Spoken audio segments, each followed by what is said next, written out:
That's a really good question. I learned what I do and my creative process by doing it. I never went to school for any of this.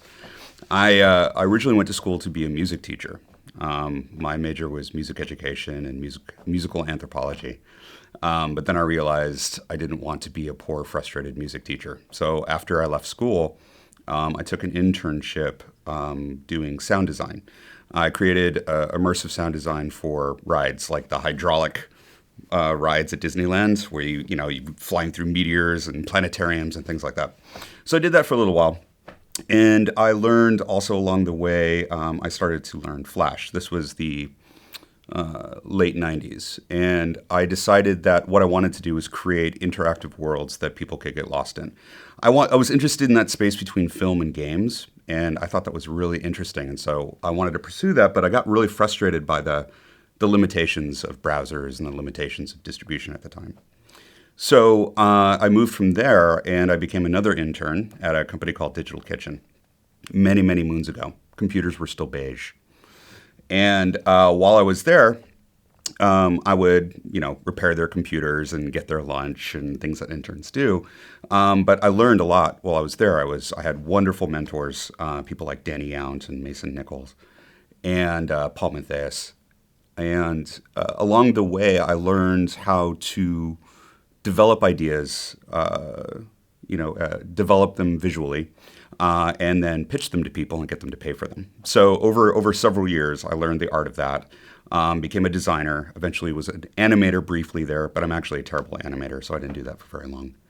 And moved up the ranks and eventually became a director and then a creative director for their New York office, which I helped open. So I really learned most of what I know about filmmaking and about technology and ideation on the job with other people. I didn't really go to school for that. And since then, I've grown my career. I've transitioned a lot of the learnings I have from animation and the interactive world of the '90s, and now work in virtual reality, augmented reality. I work with robotics. I work in architecture, and I still make film.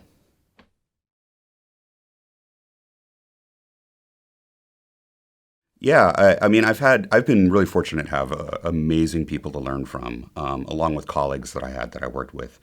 I would also say that another creative director at Digital Kitchen, Matt Mulder, and our chief creative officer, Mark Bayshore, were huge influences. In fact, what's really amazing about working with people like that you absorb so much of style and communication and attitude and how to collaborate with other people, that it kind of infects your process for the rest of your life. I mean, really, really strong creatives have that impression on other people.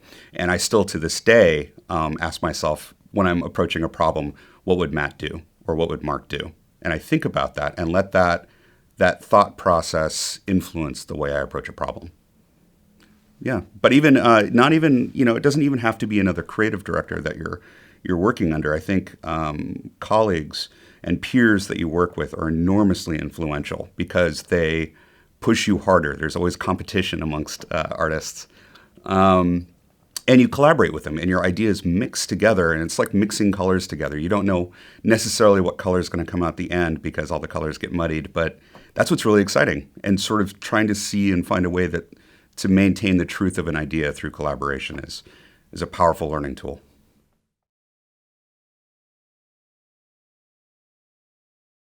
There's a lot of different ways of working with teams, and it really depends upon the variation of skills within the team, the size of the team, and the complexity of the product or project that you're working on. I typically work with multidisciplinary teams. My teams will have a game engine developer, a coder, several designers, maybe CG artists, all working together, and a writer. And when we approach projects like that, what I try to do is set in motion a process in which I identify a sandbox. Because I want the best work is where other people feel ownership within it. So it's not about me telling people exactly what to do. I set forward a series of processes that will help them find their own path, and then I start to piece things together. So, for example, when I'm working on a very large project, say it's a permanent installation or has something to do with architecture, the level of thought that goes into creating something like that is enormous because it has to last for a very, very long time, and people have to interact with it, and people have to walk about in it. And so typically what I'll do, my job is to find the truth or the insight that we're going to stick to. Say it's the fact that culturally we are all enormously interested in having our environments respond to us. We have responsive design. There's a concept of responsive architecture. What happens when you're moving through a space, whether it's virtual or physical, in which it feels like it is bending its will towards you? It understands where you are, what you want, your proximity to it, what language you speak. And that's really a futuristic idea. And what I do is I basically set that as, okay, we're going to work around this concept. And I don't get into art direction quite yet that early. And I set everybody in motion in thinking about, okay, how do we tell this story across this space, knowing that we want it to be responsive and intelligent and welcoming. And we all ideate together, and I typically run the process on a whiteboard. And we throw out ideas, and I start to connect them. And what I do is I connect ideas, and I cut ideas immediately, and I'm like, no, that's too far-fetched, or that's not appropriate. And I put them all together, and I start to put them in boxes. And that way I can develop, okay, this is our design exploratory for a visual language. This is what we should be thinking about for user experience. This user experience will define the scope for the code and the software. And this will, then influence how much CG we make, so on and so forth. And so everybody's at the table, everybody's participated. What I'm doing is steering and curating through the entire process to get to one idea that is actionable and executable for everyone, and then I set them in motion. And then I curate over the entire process. Yeah, so that's like a big complex project. Smaller projects are a little bit simpler.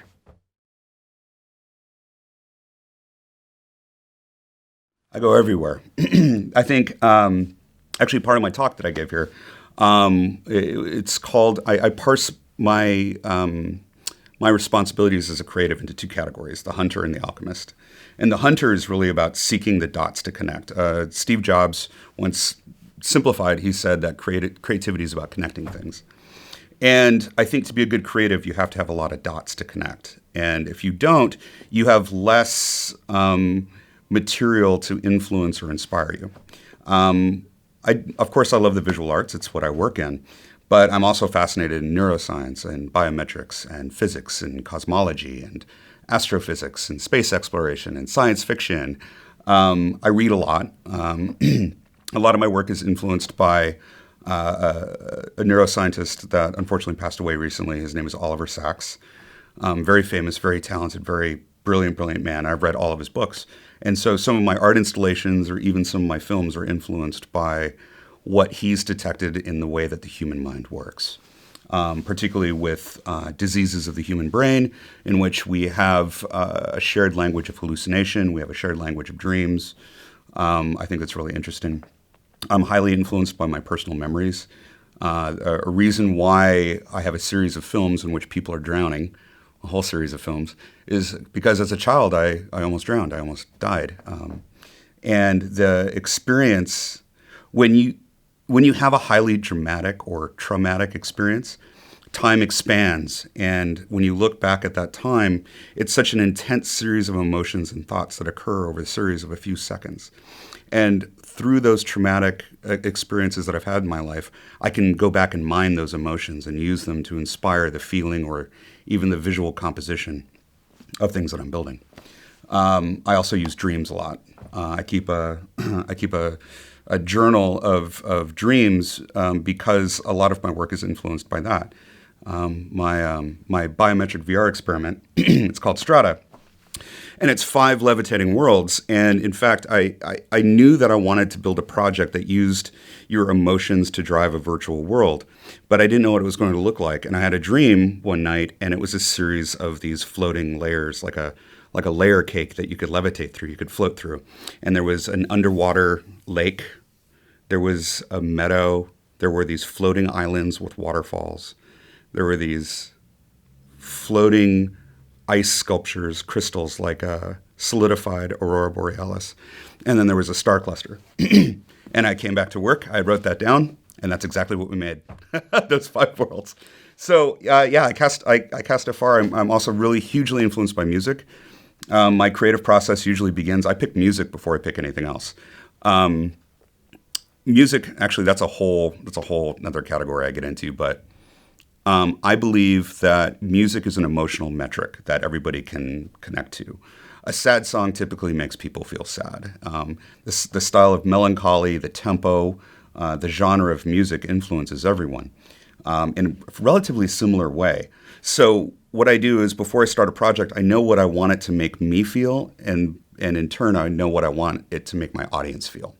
And so I find music that captures that emotional state, and I make a playlist out of it. And I only listen to that playlist while I'm working on the project because it keeps me centered in the emotional quality that I want to keep. And then I share that playlist with my entire team. And everybody, not everybody's forced to listen to it, but everybody listens to it because it keeps us all on the same page about emotional quality. So music, literature, the sciences. I love sculpture. I love architecture. It all goes in. Yeah. As a child, I grew up as a little kid in Hawaii. And so I spent a lot of time near the water. I was always in the ocean. And so I have a relationship to the forces of nature and water and volcanoes and hurricanes. There's something really primitive about the islands, and your connection to nature is different there. And I think that's influenced my work a lot. There's the drowning experiences. I've actually had several. There is the experience of being a little kid, being on an airplane, flying away from Hawaii over Hilo, the Big Island, and watching a volcano erupt at night, and watching the way that the lava came out over the land. I'll never forget that image. That's influenced some of my work. Or even being, I was a little kid and I was in a car crash. It was a bad car crash. And I remember the way that time slowed, and it felt like the entire world, it was like being on a roller coaster, like the world was turning and flipping around me, and you couldn't feel the ground anymore. And it's the feeling that everybody gets when they witness something of great importance and they have no ability to affect change on it. This can happen when you see a car crash. The whole world kind of tilts underneath you. And I've used that also to make work. My piece, Killing Kennedy, was based on that. That was my pitch to them. I came to them and said, this is what I felt like when I had a car crash. This is probably what people felt like when they saw Kennedy get assassinated. So I'm going to take that. I'm going to take those 2 seconds. I'm going to dilate time, stretch it all out, and I'm going to rotate the camera and make it disorienting to everyone so you can feel that sickening roller coaster of panic kind of kick in.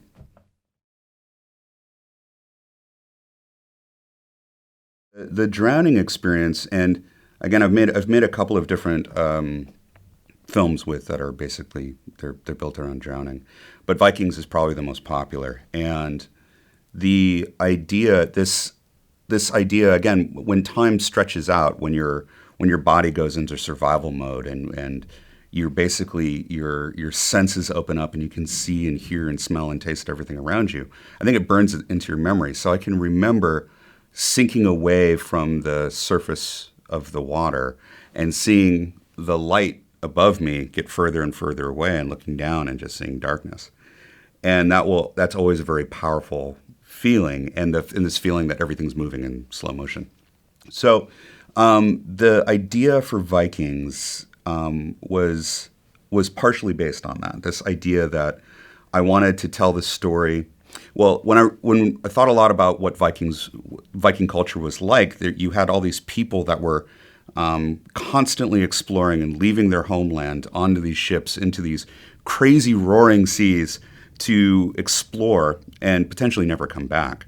And their relationship to life and death and their gods and their land and their families was extremely powerful. And so myself and my team did a lot of research based on this.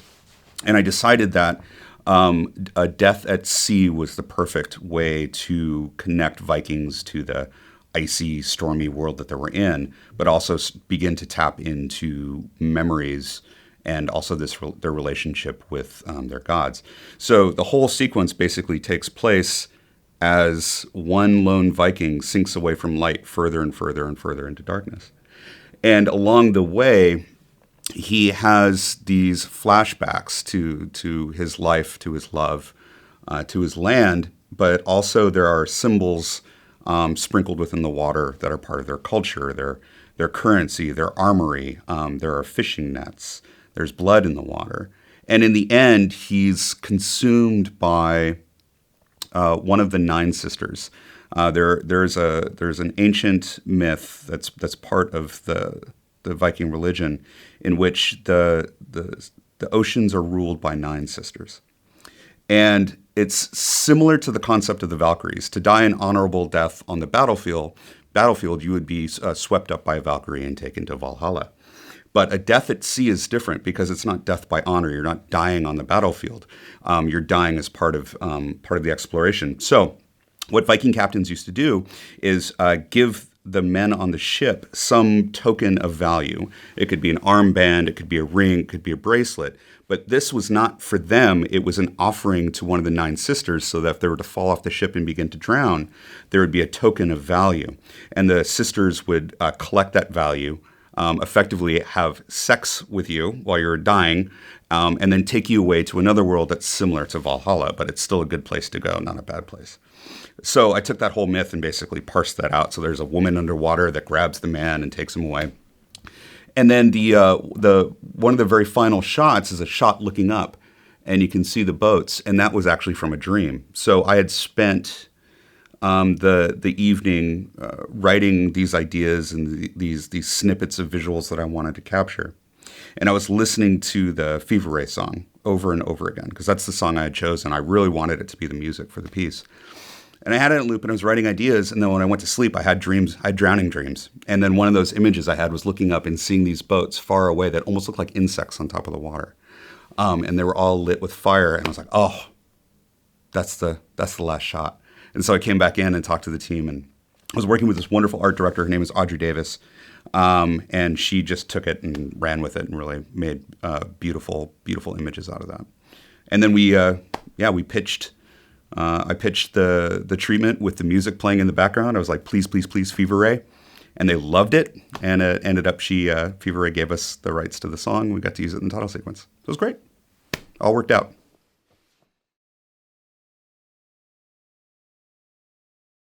I think I've tapped into these distressful, life-threatening situations, be they car crashes or drowning or getting too close to a forest fire. I've done that. I've been in the center of a hurricane. I've been in 3 earthquakes. I've narrowly been missed being struck by lightning. I've almost drowned 4 times. I've witnessed a volcanic eruption live. I think these kind of experiences, when you're that close to the scale and power of nature and how helpless and flimsy our little meat bodies are in proximity to them, you tend to work them into your work. So I don't know. They'll continue to pop up. Maybe the next one will be a hurricane. I don't know.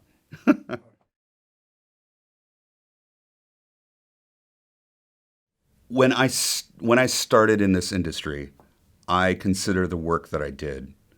It was called motion graphics at the time, and but it was never really pure animation. At least the studio that I was working at, because it was Digital Kitchen, live action was a big part of the work that we did.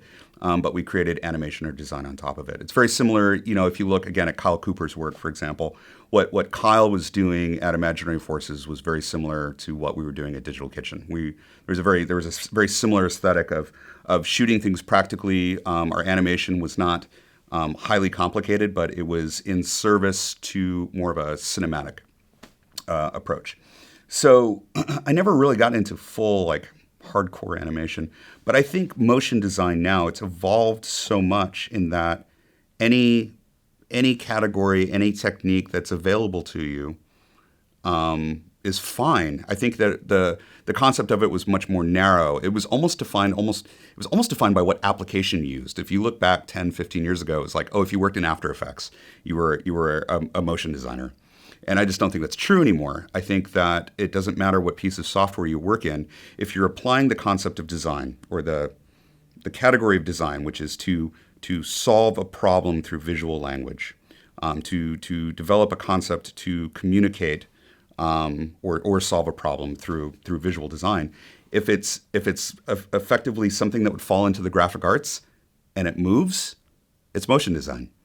So you're using a lot of classically trained designers and design approaches, and you simply breathe life into them by making it move. That is motion design. It can be CG, it can be cell animation. It doesn't really matter. It's a big category.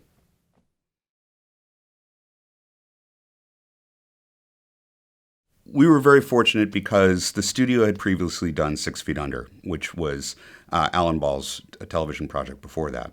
So Alan already had a relationship with the studio. He approached Digital Kitchen. He said, I have this new show. It's about vampires in the South. We're like, oh, that sounds awesome. That's great. And an enormous amount of people at the studio, and we had multiple studios at the time, threw in their hat. There were so many ideas, and there was a lot of whittling down over time.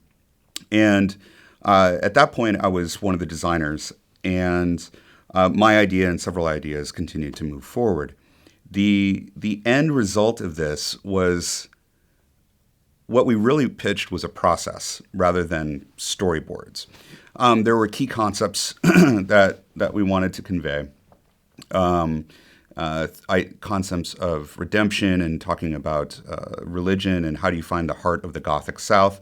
But what we really want to do is create something atmospheric that would ease the viewer into the bath of this world. Because True Blood takes place, in Louisiana, what we didn't want to do is have anything to do with vampires or anything like that. Our job was to transport viewers into this steamy, sexy, prehistoric feeling place, and then collect it all like it was found on a weird VHS tape that was burped up by the swamp. And I think that made it even more visceral and scary in a way, in that all these things exist in this one place, and so it's this tour of amazing things. So the pitch was really a process, and we're like, okay, well, we're going to get in an RV, and we're going to go to Louisiana, and we're going to go shoot this like a nightmarish documentary.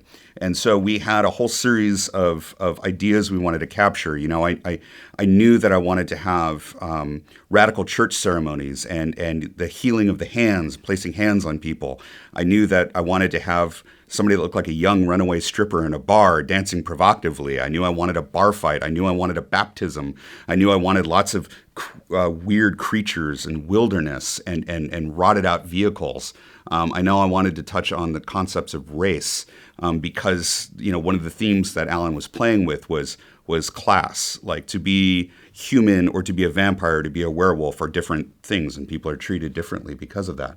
So we took all of this, and I made sort of a rough shot list, and we went out, and it was just a small team of us, and armed with shitty broken Bolex cameras and Super 8s and some consumer DV camera. It was just garbage cameras. Everything was super cheap. And we went out and found all the stories and made it happen. We shot the church scene in Chicago because the churches were none too keen with us in the South about when they found out what we were doing, like a television show about vampires. Church was not into that. And then we shot the bar scene in Seattle. Anyway, the idea, again, because it needed to feel like found footage, we had to shoot it and go about it as amateurs. So we did not apply a huge amount of technique to the work. It's handheld. And what we did is our job was to set in motion a series of conditions that would allow us to find those magic moments, like the bar fight. Going to a bar and buying shots of whiskey for everybody and playing music way too loud and then shouting and yelling at people and clapping my hands and running around with the cameras. I got everybody up into this crazy frenetic, like, ah! And then I was like, all right, bar fight, and okay, stripper over here. And everybody, you get everybody into this attitude and they just fall into the characters. You don't even have to tell them who they are.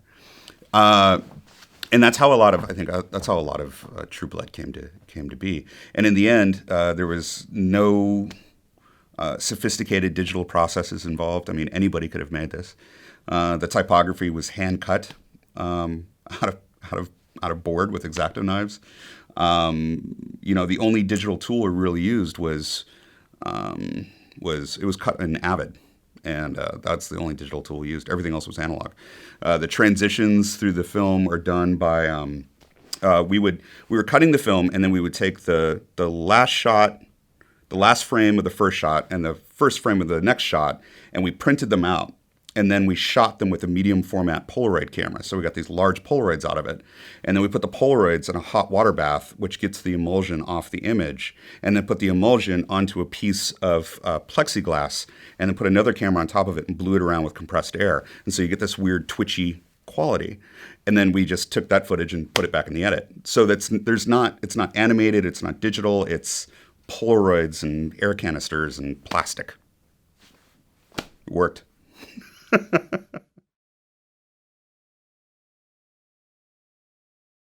The transition, or I guess I would call it an evolution, because I'm still very much a live action director. I still direct films that speak personally to me. But the evolution was essentially, I gave up interactive design in the 90s because I grew frustrated by the limitations of the tools. It doesn't mean that I didn't fall out of love with it. So over time, while I've been progressing through my career as a designer and a live action director and a writer, the technology began to catch up to the point where it was doing the things I wanted it to do. So as I began to see the opportunity to work with procedural art, to create interactive works that occupy physical space.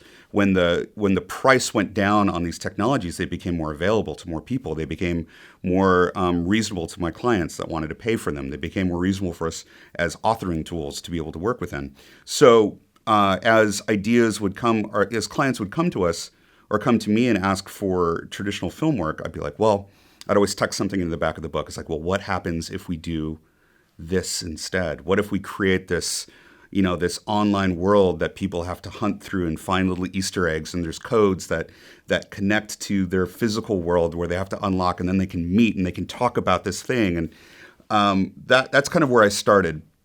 And those ideas started to get picked up and they started to get produced.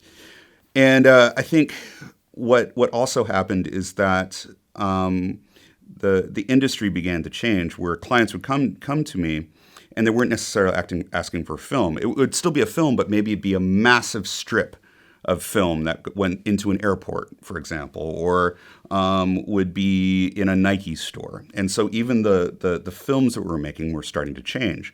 And then we started adding interactive qualities to them. So I think as the industry changed, because the technology became cheaper, it became more available, and because the industry and technology changed, the desires of our clients have changed. And the desires of our clients have changed also because what the audience wants is different now. You can't necessarily reach as many people or touch as many people through just traditional filmmaking. It's still enormously powerful. It will always be powerful. But the idea is that we have all these different avenues to speak to people, whether it's in their physical space. We can make video games. We can make applications. We can induce wonder in people in so many different ways now that those opportunities exist, and the people that are taking advantage of them are leveraging, the traditional design and traditional filmmaking and traditional writing, because all those mechanics still work, and we're simply applying technology in a novel way to it. And I think that's where a lot of the successes come from. And over time, it's just been really great, and I've been able to grow a portfolio and a relationship and a new line of business at the mill by experimenting in this category and creating more works like that.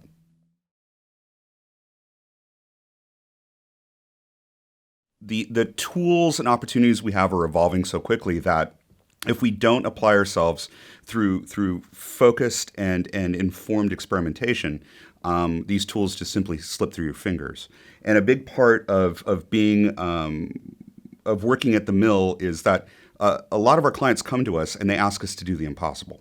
I spent 25 years doing the impossible in traditional film. Like, we need to make people fly and put dragons inside of tiny cars or whatever. It's just like, the mill is a place where the sort of impossible begins to happen. And because of that relationship, our clients will come and it's like, I need to put a hologram in the center of Times Square. Okay. I want to burn somebody's name with lasers onto the surface of the moon, and these are real things that they want to do. They're not existing in film. And or I want to remote control a full-size car. So so as those opportunities come up, what we must be and what we have to be is prepared to not only answer those because we're experimenting in various different ways and constantly learning. We also need to be able to make recommendations. We need to have an informed opinion when a client comes to us and they don't necessarily know what they want to do. They know that they want, they want people to design their own cars, like Nike shoes. And there's tons of configurators online, but how can you do it completely different? And they're like, we don't know. So we'll come back with an idea that might use virtual reality or augmented reality or using video game engines to do visual effects on top of live action plates. But we can come back with that because we're constantly experimenting. We play with robots because physical computing is part of our future. To be able to affect change upon the real world through physical computing, robotics is important. It's an extension of filmmaking. It's breaking that screen wall and building out a new fantasy world out in front of you. We just finished a giant installation in which people could move through multiple rooms in VR headsets and touch and feel a one-to-one relationship of the physical world with the virtual world that was built. And it's jungle and sand and wind and heat, and just the ability to walk through all these different rooms is really fascinating. But we can only answer those briefs or approach those projects unless we invest our own money and time ahead of time to experiment. And the value of experimentation also not only allows you to learn more about the technologies, it expands your mind because you see all the creative opportunities. If I have someone on my staff that is a hardware hacker and they're playing with Arduino, and I have another person working in virtual reality in a game engine, I'm like, what happens?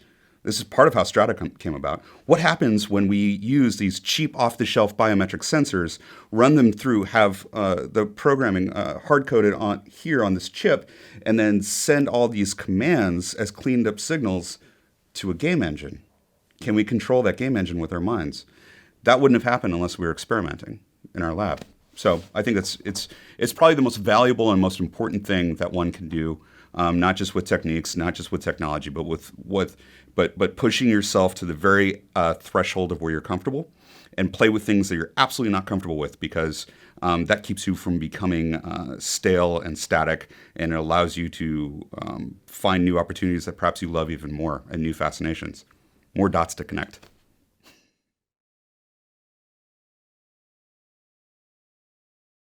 There are some forthcoming projects that involve collaborating with artificial intelligence.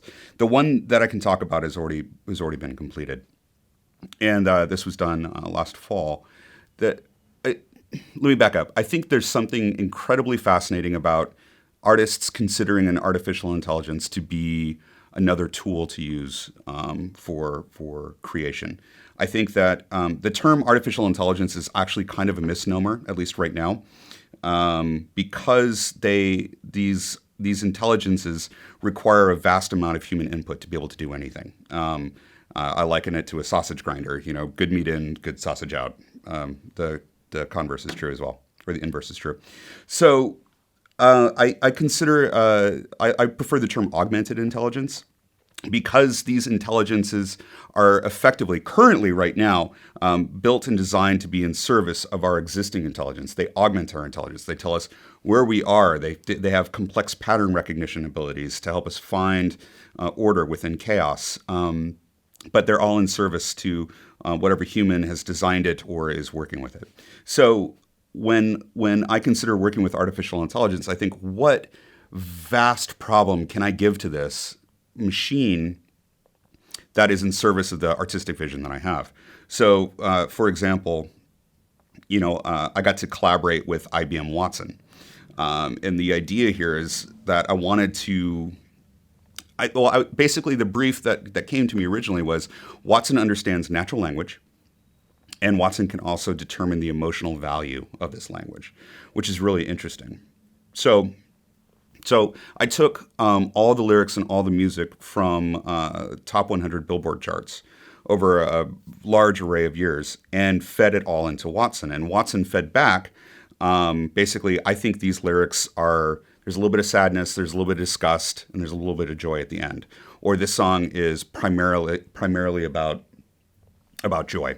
But Watson could read all those, and it was just interesting to see what this augmented intelligence thought our lyrics were about. It wasn't always right. In fact, it made some really interesting mistakes, but that's only because it's not human. It doesn't have human experiences and histories to pull back on to make the inference about whether this is a joke, this is irony, this is an analogy, or this is a reference to something else. It's reading it at a very sort of fact-based level. But it was awesome because I could never have done that myself. You're talking about a vast amount of data. And it did the same thing to all the New York Times headlines and all the tweets that came from everybody in response to those headlines. Absolutely impossible for a human to do that. But by doing so, I could color code all of these different emotions and create this system that allowed you to navigate through time and emotion. And you could get this gestalt by looking at, a Monday in 2014 and understand what was happening in the world, how we felt about it emotionally, and the kind of music that we liked and the emotional quality of that music to see if there was any juxtaposition between the two. And I wouldn't have been able to do that without an AI. So I think it's really, really fascinating. And I'm more interested now in moving forward and finding live collaborations with an AI in which, much like a musician, if I can improvise with an AI, what happens, not literally as a musician, but for example, if I was playing piano, what kind of music and art can I create with an artificial intelligence collaborating with me? There are already intelligences that do this. Magenta from Google is one in particular. But what happens when we really get into the visual arts and filmmaking and sculpture and coding and just the data arts alone are fascinating. And I'm looking forward to the collaboration.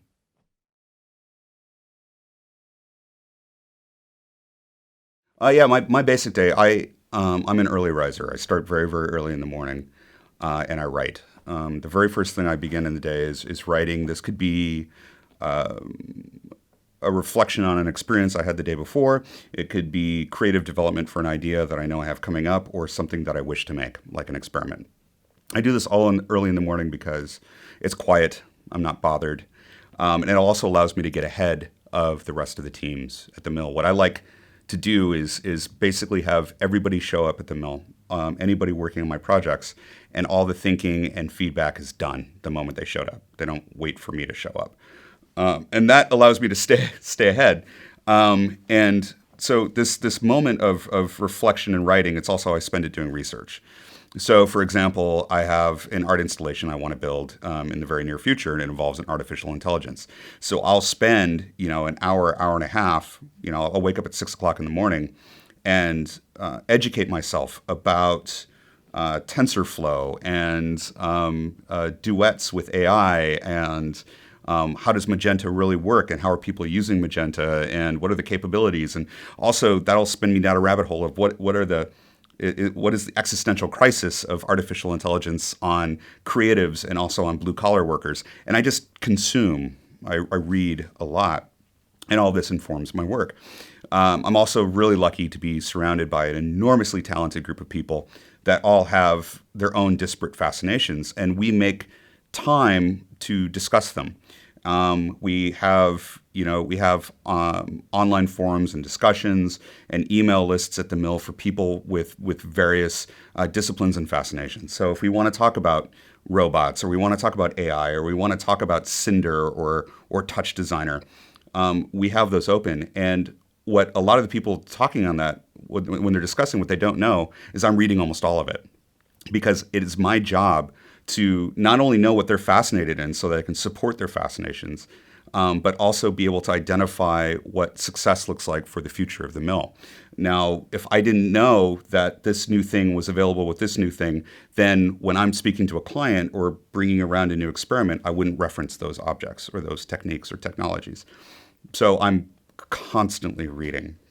But I would say most of my job is writing, researching, and I work with clients. I work as a consultant with all of our clients to help them develop ideas. So I spend a lot of time out of the office, traveling or at agencies or brands, or even sometimes government institutions. And I walk into the room and I help them whiteboard ideas. And then I do the same thing in our office with some of our directors. I'll assist with the way the directors are developing concepts. I'll help set paths in motion for our designers or our technologists. And yeah, I think it's kind of how my day works. I don't actually make anything visual anymore. I'm either talking or writing.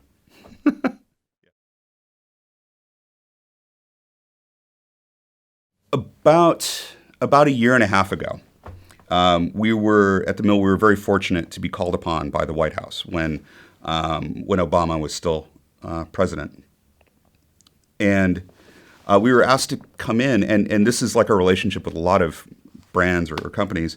We were asked to come in and consult based on filmmaking and technology.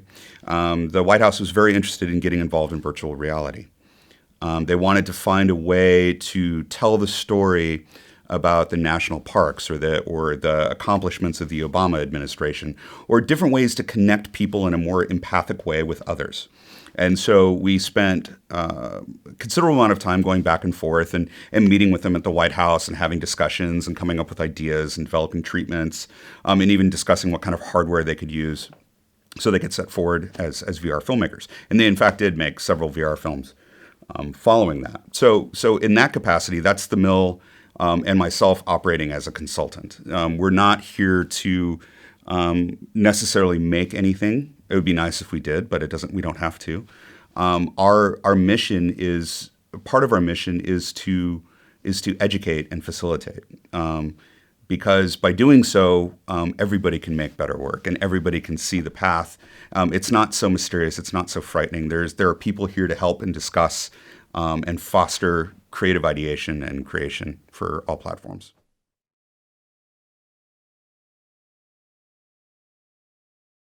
Virtual reality is a fantastic gaming platform. It's a fantastic platform to reimagine cinema within. I think for auteurs and creators that want to isolate people and transport people to another world completely, virtual reality is spectacular. And the technology is becoming more democratic, more elegant, and cheaper, which is great. Like any new technology, it's expensive, cumbersome, doesn't work that great. And it's been like that for a little bit, but we can see the sophistication and distribution getting significantly better. The form factor is getting smaller, it's getting lighter. It is, people that complain about VR looking silly because of these, you're strapping a TV to your face, they're not looking back at every single other technological evolution we've ever had. Look at your smartphone. It's, cell phones used to be this big and they could only make phone calls, barely. We're at that stage in virtual reality. So I think for people to poo-poo an entire medium that has vast power and complexity because it looks this way right now is dumb. I mean, we've proven it to ourselves countless times over. So the form factor is going to get smaller. I think the different qualities of viewer agency, what you can touch and feel and taste and smell will accelerate over time. We have, the very beginnings of, like in my experiment, how I use biometrics to control these worlds, trying to create a more intimate connection with virtual worlds with your body. The body doesn't lie. So if I want a virtual world to respond to whether you're scared or bored or in love, then I can. And there's something really beautiful about that. It's you were making a considered action by changing a controller or looking this way because your brain is saying, I want to do this. But when your nervous system and your emotions can be measured, the truth of that is really, really interesting. Hopefully not for manipulative purposes, but for beautiful purposes.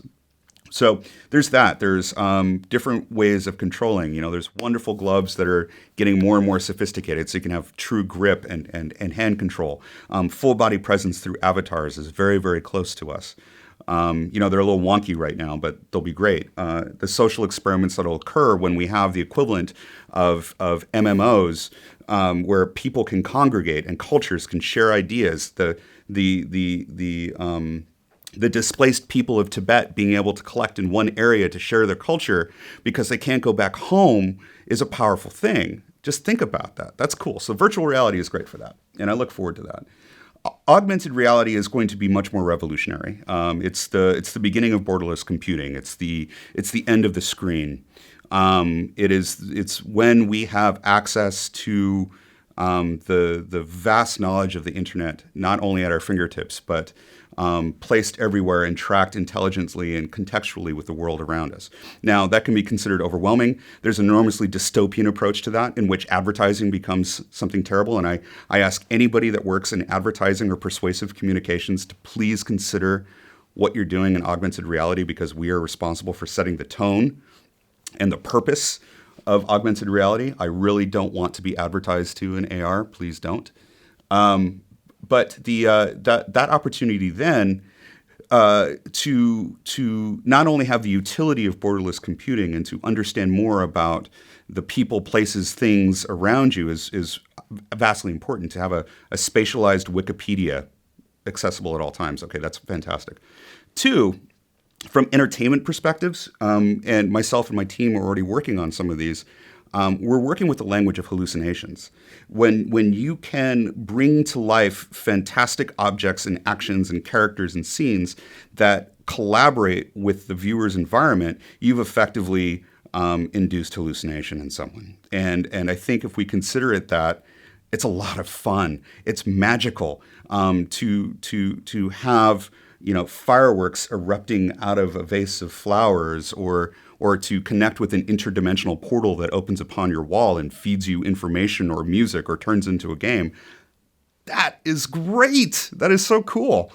So I'm very excited about that. And we'll go through the same process with augmented reality. The hardware is clunky. Most people's AR experience involves Pokemon Go, which is quite frankly garbage AR. Wait till they see things tracked and running around in their living room. Wait till they're not doing it with a phone, but with a pair of glasses. Wait until that pair of glasses gets smaller and smaller and thinner and tinier until it's a pair of contact lenses. Wait until that process is connected to neural lace, in which you do not have any sort of hardware interface whatsoever. It's simply your thoughts. That's when we transcend the limitations of the human body and begin to envision ourselves as something more. And that has a lot to do with augmented intelligence, augmented reality, cybernetics. It's fascinating. It's the fourth industrial revolution. It's coming up.